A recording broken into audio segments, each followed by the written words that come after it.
Hoje nós estamos aqui com o Yuri, que já estudou em escola técnica e também já estudou na USP e na Unicamp, fazendo física. E hoje você trabalha como consultor na Caetec. A respeito dessa reforma no ensino médio, que é uma medida provisória, você acha que essa proposta é interessante para a educação brasileira? Que é uma educação muito voltada ao Enem, ao vestibular e também à preparação para o mercado de trabalho. Boa tarde. Boa tarde. Então, eu acho que um dos grandes problemas dessa medida provisória ela está acontecendo sem uma discussão popular, né? Não se faz uma reforma no ensino médio sem debater direito com a população e principalmente com os mais interessados nisso, que são os estudantes, né? É como você colocar isso goela abaixo dos estudantes. Acho que esse é o grande erro dos governantes. Eu acho que é o que está favorecendo esse aumento de manifestações sobre isso, né? E flexibilizar ensinos de artes, por exemplo, questões mais voltadas à cultura. Filosofia, sociologia. Exatamente, filosofia, sociologia. Quando você flexibiliza isso, de certa forma a gente só fortalece aquele conceito de que a educação nacional hoje ela é algo voltado ao mercado e não necessariamente à formação do indivíduo. Quando você favorece somente áreas técnicas que são exclusivamente de interesse tecnológico e não usa, por exemplo, o questionamento, não usa a integração desses conhecimentos com o que realmente está acontecendo, a problematização disso com o que realmente está acontecendo na sociedade, você descarta a formação integral do indivíduo para formar única e exclusivamente o profissional que vai para o mercado de trabalho. Então você tira da escola a função de formar um indivíduo íntegro e você coloca na escola a função de formar um profissional pronto para o mercado. Eu não concordo com isso, acho que essa não deveria ser a função da escola. Formar um profissional do mercado é uma das, né?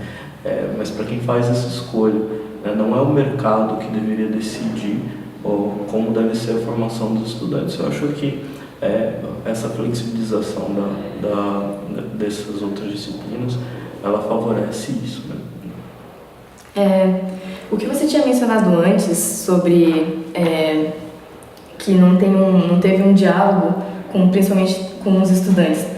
Essa foi uma motivação para iniciar esse movimento de ocupações aqui no Paraná, que, juntamente com a PEC 241, motivou essas ocupações. Você participou daquelas ocupações na USP em 2007.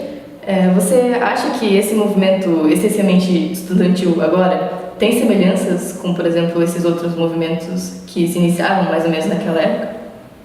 Eu acho que eles têm uma semelhança no sentido subjetivo, né, que acontece com os movimentos. Já existia um problema, todo mundo se sentia desconfortável com alguma coisa. O que falta é que, quando o desconforto acontece, muitas vezes a gente não sabe direito expressar isso, né? Em 2007,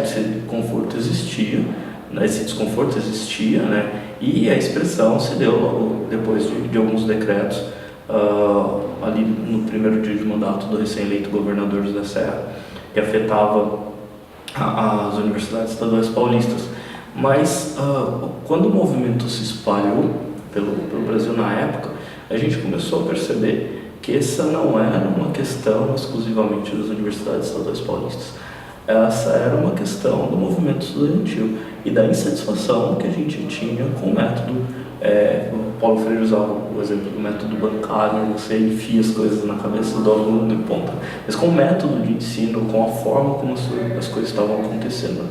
Eu acho que nessa insatisfação há muitas semelhanças com o movimento atual. A grande diferença que eu acho que está acontecendo é que hoje, os jovens, principalmente os jovens secundaristas, estão tendo cada vez mais cedo acesso à informação de boa qualidade, de má qualidade também, mas estão tendo cada vez mais acesso à informação, o que faz com que esse tipo de insatisfação ele se mostre presente bem mais cedo.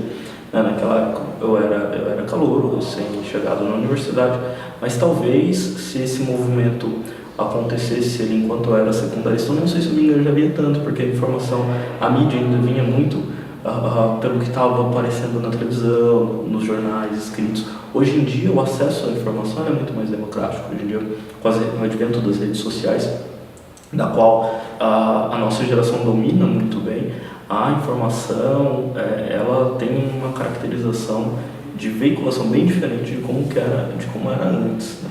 Então, hoje eu posso dizer assim que o movimento ele está muito melhor embasado em informações do que antes. Hoje em dia você consegue formar opinião mais sólida do que antes, né? Mesmo podendo parecer aí que os estudantes estão sendo manipulados, isso, aquilo, eu acho que o acesso à informação hoje está bem melhor do que antes. Então, eu vejo grandes semelhanças no sentido de insatisfação.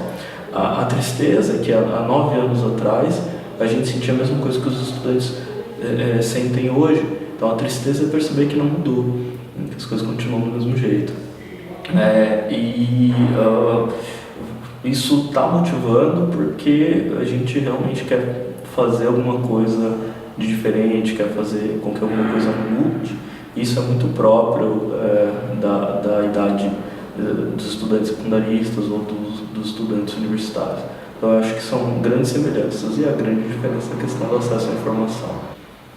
E assim, na sua opinião, a educação, não essa de tornar o estudante um produto, mas sim essa educação no sentido da politização, você acha que essa educação é importante? E como que a gente faria para implementar isso atualmente? É uma pergunta interessante, porque assim, politização, né, pensar em política, ele envolve, de alguma forma, você pensar enquanto sociedade, né? Você não pensar só em você, mas pensar no meio que você vive, pensar de uma maneira mais macro, menos só no seu próprio eu, né? Quando pensa em educação, no sentido sociológico da educação, de inserir o cidadão em uma sociedade específica, esse deveria ser o objetivo base da educação, politizar o aluno, né? É uma incoerência você chamar de educação, por exemplo, o ensino de uma fórmula matemática ou só de uma solução de um problema físico, ou algo assim, sem problematizar ou sem questionar isso, ou sem relacionar isso com o ambiente que o aluno vive. Então há uma certa incoerência nesse você chamar isso de educação. Então, educação, ela está relacionada a você ser inserido em uma determinada sociedade. Para que você seja inserido em uma cultura, em uma determinada sociedade, você tem que ter o mínimo de mecanismos políticos para que isso aconteça. Você tem que ter um mínimo de raciocínio político, você tem que entender a argumentação, você tem que entender de diálogo, você tem que entender de opiniões diferentes das suas, né? Eu acho que nós poderíamos começar, muito difícil você pensar em fórmula de educação, porque é um assunto muito plural, mas o processo de politização na educação deveria começar através da discussão, e não mais se colocando como a figura ali do professor como o único sustentando o saber ali, mas sim o professor como mediador de um diálogo, porque hoje está muito mais claro a forma de saber vindo de diversos meios, né? Isso está sendo discutido até muito fora. Antes a gente discutia muito o saber popperiano, por exemplo, vocês talvez vão escutar falando bastante disso, que é onde você faz o experimento, aí você tira uma conclusão, e aí você faz uma contraprova para ver se aquilo funciona ou não. O saber é muito mais do que isso, né? Você tem diversas formas de saber. Você pode tirar diversas conclusões através, por exemplo, de contemplação, através de formas diferentes de observação, através de um Google, está muito próximo da gente, né? Então, hoje em dia, o professor não pode mais se colocar como o único detentor do saber, e sim como um mediador de uma discussão. Eu acredito, enquanto professor, eu procuro fazer muito isso com os meus alunos para que a gente consiga iniciar um processo político dentro da sala de aula, independente do tema em que está sendo debatido. Porque a política, ela envolve muito mais essa discussão, essa humanização do saber, do que acreditar ou não em algo específico, né?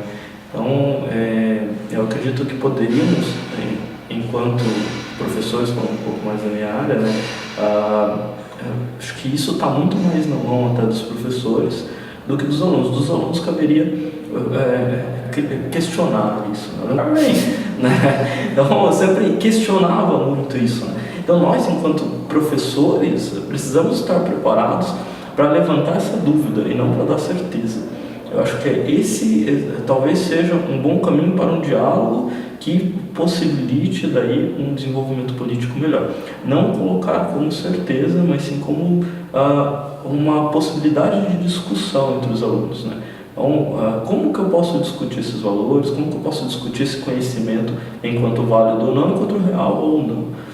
Esses são os pontos que eu acho que a gente podia começar caminhando para um processo de discussão. Você não faz política discutindo partido. Você não faz política discutindo somente ideologia de mercado, né? Você faz política discutindo, estudando relações humanas, relações entre pessoas, relações entre cidadãos e comportamento de pessoas, né? Política é muito mais do que demagogia de eleição, né? É muito mais do que votar no partido A e B. Política está diretamente relacionado com qual que é a lógica que a gente quer para a nossa vida em sociedade. Eu acho que esse ponto pode começar na sala de aula. Sala de aula é uma sociedade fechada, bem estruturada, fechada eu digo entre os alunos, né? Bem estruturada, e ali você pode ter um debate muito consistente. Cabe talvez o professor mediar, moderar isso. Seria um bom caminho. Então, muito obrigada pela presença.